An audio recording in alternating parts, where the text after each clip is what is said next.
Video को start करने से पहले एक छोटा सा डिस्क्लेमर। मुझे पता है कि आप में से बहुत सारे लोग इंडियन सेंटीमेंट को बीच में लाओगे क्योंकि ये एक इंडियन ब्रांड है और मतलब ये नॉर्मल सी बात है क्योंकि हम लोग इंडियंस हैं।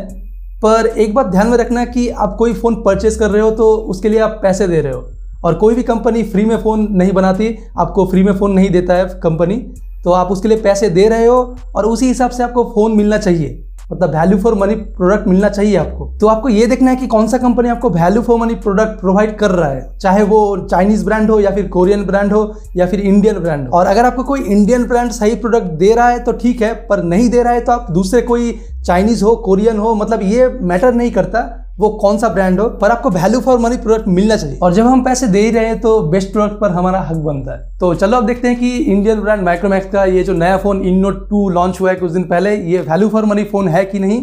तो ज़्यादा टाइम वेस्ट ना करते हुए वीडियो को स्टार्ट करते हैं। अब वीडियो को दो पार्ट में डिवाइड किया हूँ, प्रोज और कॉन्स। सबसे पहले बात करेंगे प्रोज के बारे में।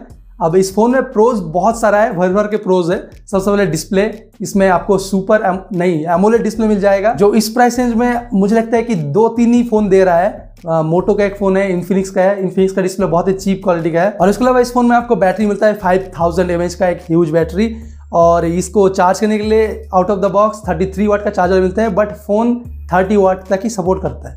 लेकिन कोई नहीं, ये बहुत जल्दी चार्ज हो जाएगा। और अभी मैंने एक बहुत ही इंटरेस्टिंग सा चीज़ नोटिस किया। यहाँ पर आप देखो, ये 91 मोबाइल का वेबसाइट है और ये इन दोनों फ़ोन का मैं कंपैरिजन कर रहा था, इन्फिनिक्स नोट 11 के साथ InNote 2। तो 33 वाट चार्जर है इन्फिनिक्स नोट 11 में, और यहाँ पर शो कर रहा है कि 100% चार्ज होने में 90 मिनट लगेगा। और InNote 2 में 30 वाट का है और इसमें शो कर रहा है 25 मिनट में 50%। तो उस हिसाब से मतलब 50 मिनट में फुल चार्ज हो जाना चाहिए। और जो प्रोसेसर है वो है G95, और मुझे लगता है कि ये जो प्राइस रेंज में फ़ोन लॉन्च हुआ है 12,500 रुपीज़, इस प्राइस में G95 एक बहुत ही बढ़िया प्रोसेसर होने वाला है। बट ये प्रोसेसर थोड़ा सा पुराना है, इसीलिए कोई बोल रहे हैं कि ये आउटडेटेड प्रोसेसर नहीं देना चाहिए। लेकिन अभी के टाइम पर क्योंकि चिप शॉर्टेज चल रहा है तो ठीक है, ये बजट रेंज में आपको G95 मिल रहा है। तो और G95 आपको पता ही होगा कि ये 12 नैनोमीटर के ऊपर बेस करके बना है, इसीलिए यहाँ पर एक थोड़ा सा माइनस पॉइंट भी है कि 5000 mAh थोड़ा सा कम चलेगा। और इसी प्रोसेसर में आपको लिक्विड कूलिंग का सिस्टम भी मिल जाएगा। तो ये जो G सीरीज का प्रोसेसर है ना मीडियाटेक का, ये थोड़ा सा ज़्यादा हीट होता है, इसीलिए लिक्विड कूलिंग आई थिंक ये हीट को बहुत ही कम कर देगा InNote 2 में। और प्रोज में लास्ट चीज़ अगर मैं बताऊँ तो इसका UI जो स्टॉक एंड्रॉयड आपको मिलता है, नियर टू स्टॉक एंड्रॉयड, और इसमें कोई भी ब्लोटवेयर नहीं है, कोई भी ऐड नहीं है, एकदम क्लीन UI मिलेगा। और मतलब इजी टू यूज़ है, बहुत ही ज़्यादा इजी लगेगा अगर आप इस फोन को परचेस करते हो और यूज़ करते हो तो। और जो लोग स्टॉक एंड्रॉयड यूज़ करते हैं उन लोगों को पता होगा कि स्टॉक एंड्रॉयड का फ़ायदा क्या होता है। अगर पता है नीचे बताओ कमेंट सेक्शन पर इसका एक नुकसान भी है, मतलब इस फोन के अंदर नुकसान है, वो मैं आगे बताऊंगा प्रोज के अंदर, कॉन्स के अंदर। और अभी मैं कौन सी बताने वाला हूँ। तो इस फोन में जो स्टोरेज टाइप है वो कंपनी क्लेम करती है कि UFS 2.1 है। और जितने भी यूट्यूबर्स लोगों को ये फ़ोन दिया है कंपनी माइक्रोमैक्स वालों ने, सभी को बताया कि UFS 2.1 है। और जो टेक्नो रुहेश नाम से एक यूट्यूबर है, बहुत ही फेमस यूट्यूबर है, और रुहेश सर ने एक चीज़ नोटिस किया था अपने वीडियो के अंदर, उन्होंने बताया था ये जो मेमोरी का स्पीड है ये UFS 2.1 का जो नॉर्मल स्पीड होता है उससे थोड़ा सा कम है। अब UFS से थोड़ा सा कम है और eMMC से थोड़ा सा ज़्यादा बेहतर है, इसलिए आई थिंक मुझे लगता है ये कोई ऑफिशियल नहीं है। मुझे लगता है कि इसमें eMCP जो मोटो G31 में मिलता है और इन्फिनिक्स नोट 11 में मिलता है, वही टाइप यहाँ पर InNote 2 में भी दिया है। पर UFS 2.1 कंपनी क्लेम करती है, तो ऐसा भी हो सकता है कि ये जो ऑप्टिमाइजेशन हुआ है ये थोड़ा सा ख़राब हुआ है, इसीलिए स्कोर थोड़ा सा कम आ रहा है। और उसके अलावा प्रोज के अंदर मैं स्पीकर को भी रख रहा हूँ क्योंकि स्पीकर एक ही मिलता है आपको, डुअल स्पीकर नहीं मिलता। और इस प्राइस में उतना ज़्यादा फ़ोन नहीं है डुअल स्पीकर वाला, बट जो एक स्पीकर दिया है वो बढ़िया देना चाहिए था।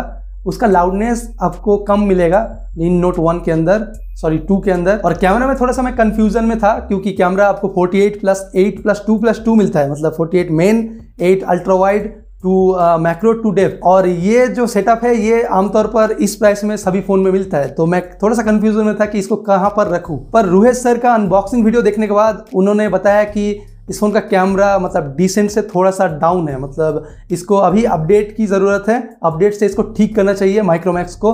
तो इसीलिए मैं इसको प्रोस पर नहीं रख रहा, कॉन्स पर ही रख रहा हूँ, और अपडेट के साथ ये ठीक हो जाएगा। अब अपडेट की बात कर ही रहे हैं तो इस फोन में आपको स्टॉक एंड्रॉइड तो मिल जाता है, पर अपडेट ठीक से नहीं मिलता। इन सीरीज़ के जितने भी फ़ोन लॉन्च हुए हैं सभी फ़ोन्स पर अपडेट का इशू है। तो उस हिसाब से मैं बोल रहा हूँ कि इस फ़ोन में भी हो सकता है कि अपडेट थोड़ा सा लेट में देखने को मिले या फिर अपडेट देखने को ना भी मिल सकता है, क्योंकि InNote 1 में अभी तक आई थिंक एक ही अपडेट आया है, उससे ज़्यादा नहीं। तो हाँ, यहाँ पर अपडेट में थोड़ा सा इशू है। और उसके अलावा एंड्रॉयड वर्जन भी अभी 2022 में ये फ़ोन लॉन्च हुआ है, जनवरी का लास्ट में लॉन्च हुआ है। तो उस हिसाब से मुझे लगता है कि यहाँ पर एंड्रॉयड 12 देना चाहिए था, पर माइक्रोमैक्स उन्होंने नहीं दिया। और ऊपर से अपडेट भी बहुत लेट आ रहा है, तो इन लोगों को देना चाहिए था एंड्रॉयड 12। अब लास्ट में आता है कंक्लूजन पार्ट, और ये मेरे लिए बहुत डिफिकल्ट पार्ट है, क्योंकि यहाँ पर मुझे बोलना पड़ता है कि ये फ़ोन आपको लेना चाहिए कि नहीं। और इस वीडियो में जितने भी प्रोज मैंने आप लोगों को बताया, अगर वही आपके लिए मेन है, मतलब डिस्प्ले या फिर बाकी जितने भी प्रोज के अंदर था वही आपके लिए मेन है, तो मुझे लगता है कि 100% ये फ़ोन आपके लिए ही बना है, आप इस फ़ोन को परचेस कर सकते हो।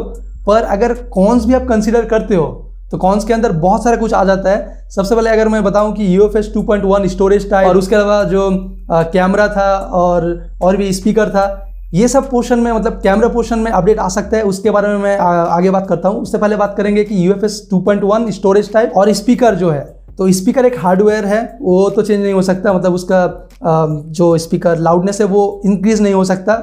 और मेरे एक्सपीरियंस है सैमसंग के साथ, सैमसंग में भी स्पीकर लाउडनेस बहुत कम होता है। और UFS 2.1 जैसे कि मैंने बताया कि उसका स्पीड कम है, तो मुझे लगता है कि ये उतना दिक्कत नहीं करना चाहिए। UFS 2.1 कॉन्स में है, बट ये आप कंसीडर मत करो, क्योंकि स्पीड उतना ज़्यादा कम नहीं है। अब अगर मैं कैमरा की बात करूँ, यहाँ पर कैमरा क्वालिटी तो अपडेट के साथ ठीक हो सकता है, पर यहाँ पर प्रॉब्लम आता है अपडेट में ही, मतलब अपडेट तो ठीक से नहीं आ रहा है, जैसे कि मैंने बताया। और अगर आप ऐसे यूज़र हो जो अपडेट का वेट करते हैं, मतलब अपडेट आपको चाहिए ही 2-3 महीने में एक बार, कोई सिक्योरिटी पैच का हो या फिर कोई नया फीचर आए, तो ये फ़ोन मुझे नहीं लगता कि आपके लिए बेस्ट है। आप कोई दूसरे फ़ोन के लिए जा सकते हो। अब यही था एक छोटा सा कंक्लूजन, आप अपने हिसाब से देख लो कि कौन सा आप पर फिट बैठता है। और मैं इतना ही डिफेंस में सुमड़ी में निकल सकता हूँ, और क्या। और अगर मैं खुद की बात करूँ कि मैं इस फ़ोन को लूँगा कि नहीं, अगर मेरे पास पैसा रहा तो नहीं है भाई, सपोर्ट करो प्लीज़, सब्सक्राइब करो।